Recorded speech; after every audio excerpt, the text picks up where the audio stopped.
আপু তুমি এইভাবে কেন বলছো? লায়লা রেগে বলে। তো কিভাবে বলবো? দিনের পর দিন নিজের উপর জুলুম করে যাচ্ছে। মাঝে মাঝে মনে হয় আমি নিজে ওকে গলা টিপে মেরে ফেলি। হাজলা লায়লাকে থামিয়ে বলে। চুপ করবি লায়লা? তুইও তো ছোট বাচ্চা, ওদের মতো অবুঝ হয়ে গেছিস। কোথায় কি বলতে হয় সেটাও ভুলে গেলি। হাজালের ধমকে লায়লাও চুপ হয়ে যায়। এতক্ষণে তার হুঁশ ফিরে। লায়লার কথায় কি বলতে গেছিল, এখন নিজের গালে নিজেরই থাপ্পড় দিতে মন চাচ্ছে। সবাই অবাক হয়ে চেয়ে আছে। হাজলা পরিস্থিতি সামাল দিতে সবাইকে ঝাড়ি মারে। কিরে, খাওয়া বাদ দিয়ে চেয়েছিস কেন তোরা? তোদের জন্য কি সারা রাত রেস্টুরেন্ট খোলা রাখবে নাকি? নাজলি মুখ ভার করে বলে। আপু খেতে ইচ্ছা করছে না। কেন? লায়লা ভ্রু কুচকে প্রশ্ন করে। দিশা মলিন মুখে বলে। আপু এমন অবস্থায় কি করে খাবো? নাজমুল সবার দিকে তাকিয়ে আস্তে করে বলে। কারোর আর খেতে ইচ্ছে করছে না আপু?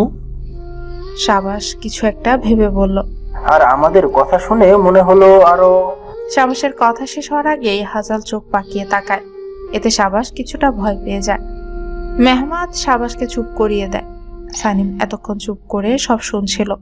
এখন মনে হয় কিছু না বললে চলছে না। চেয়ারে বসা অবস্থায় হাজাল জড়িয়ে ধরে রেখেছিল। সানিম হাজালের কাঁধে মাথা দিয়ে চুপ করেই ছিল।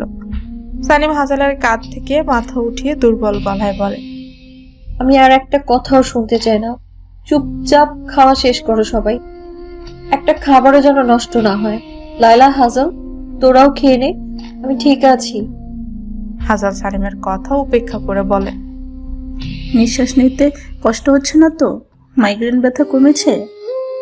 এখন ঠিক আছি, আর মাইগ্রেন ব্যথাটা আস্তে আস্তে কমে যাবে, চিন্তা করিস না। চিন্তিত ভঙ্গিতে হাজাল বলল। সানিম, আমি যে গন্ধটা পাইছি সেটা কি তুইও পাইছিস? সানিম মাথা নেড়ে সম্মতি দেয়। লায়লা চমকে ওঠে। এতক্ষণে সবটা পরিষ্কার হয়। সানিমের এত শ্বাসকষ্ট কেন হচ্ছিল। ওরা আস্তে কথা বলায় কেউই শুনেনি, বাট জান ঠিকই শুনেছে, কারণ জান ওদের পাশেই দাঁড়িয়েছিল। সানিমের কথার উপরে কেউ আর কথা বলতে পারলো না। সবাই খাওয়ায় মনোযোগ দেয়। এতক্ষণ যতটা হই হুল্লোড় ছিল এখন আর সেটা নেই। এতক্ষণ জান কিছুই বলেনি, চুপচাপ দেখে গেছে। লায়লার কথায় জানকে ভাবাচ্ছে। মেহমত এতক্ষণ জানকে পর্যবেক্ষণ করছিল। মেহমতের কাছে জানকে কেমন যেন লাগছে। জানের ভেতরে কি চলছে সেটা জানই বলতে পারবে। সানিম জানকে বলল। জান, তুই এখনো কেন দাঁড়িয়ে আছিস? তোকে কি নতুন করে বলতে হবে? জান গম্ভীর মুখে বলল। আমার খিদে নেই। সানিম জানকে আবারও বলল। আমাকে রাগিয়ে দিস না জান। জান এবার একটু জোরেই বলল। বললাম তো খাবো না। জান আর এক সেকেন্ডও দাঁড়ালো না, আর রেস্টুরেন্ট থেকে বের হয়ে গেল। সানিম আর কিছুই বলল না। তার পেছনে মেহমাত আর সাবাসও চলে গেল। ওদের খাওয়া শেষ হয়ে গেছে, তাই জানের পিছু নিচ্ছে। একে একে সবার খাওয়া শেষ হয়। সানিম লায়লাকে বলল বিল মিটিয়ে দিতে। লায়লাও তাই করলো। নাজমুল অবশ্য দিতে চেয়েছিল, কিন্তু সানিম দিতে দেয়নি।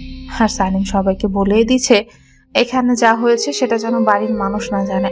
যদি জানে তাহলে কাউকে আস্ত রাখবে না। সানিমের হুমকিতে সবাই ভয় পেয়ে যায়। আয়হান এতক্ষণ শুধু দেখে গেছে চুপচাপ।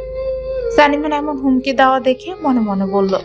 কি ডেঞ্জারাস মেয়ে রে বাবা, ঠিক মতো দাঁড়াতে পারছে না, হুমকি ঠিক দিচ্ছে। আর আরেকজনকে দেখো বোনের শোকে কেঁদে কেটে কি অবস্থা করেছে। আয়ান মনে মনে কথাগুলো বলে আসলের দিকে তাকায়। কান্নার কারণে চোখ ফুলে গেছে, তবুও আয়ানের কাছে খুব মায়াবী লাগছে। আয়ান এক ধ্যানে তাকিয়ে আছে। নাজমুলের কথায় হুঁশ ফিরে আয়হানের।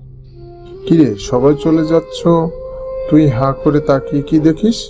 কি কি কেউ কিছু না? না তো, তাহলে তুলছিলাম কেন? তুই একটু বেশি উচ্ছ্বাস।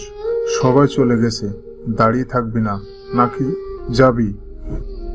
বাসায় যেতে যেতে রাত প্রায় 12:30 বেজে যায়। সানিমার কাছে বাড়ির একটা চাবি থাকায় আর কোনো সমস্যা হয়নি।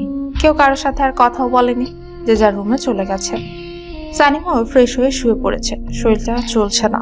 হঠাৎ কিছু একটা মনে হতেই সানিম মুচকি হাসে। ব্যান্ডেজ করা হাতটা মুখের সামনে এনে আলতো করে চুমু খায়। জানার বলা প্রত্যেকটা কথাই সানিমের কানে বাজছে। এসব ভাবতে ভাবতে সানিম ঘুমের দেশে পাড়ি জমায়। অপরদিকে জান এখনো রাগে ফুঁসছে। আসার পথে কারোর সাথে কথা বলেনি, হঠাৎ তার এত কেন রাগ হচ্ছে সে বুঝতে পারছে না। রাগটা কি সানিমের উপর নাকি সানিমের ওই অবস্থার জন্য রাগ হচ্ছে, কোনটা? লায়লার বলা প্রত্যেকটা কথা জানকে ভাবাচ্ছে। জান কিছুতেই ঘুমাতে পারছে না, মাথার মধ্যে লায়লার বলা কথাই ঘুরছে। জান নিজের মনেই বিড়বিড় করে বলল, আচ্ছা, আপুরা কিসের গন্ধের কথা বলছিল যার জন্য আপু অসুস্থ হয়ে পড়ছিল? আমি তো কোনো কিছু গন্ধ পাইনি। ওয়েট, আমার যতদূর মনে আছে আমাদের পাশের টেবিলে দুজন কাপড় বসছিল। মেয়েটার হাতে গোলাপ আর রজনীগন্ধা ফুলের তোড়া ছিল। ফুলের গন্ধই কি আপুর শরীর খারাপ হয়ে গেছিল? আচ্ছা, আমি সব কেন ভাবছি? আমি কেনই বা ভাবছি?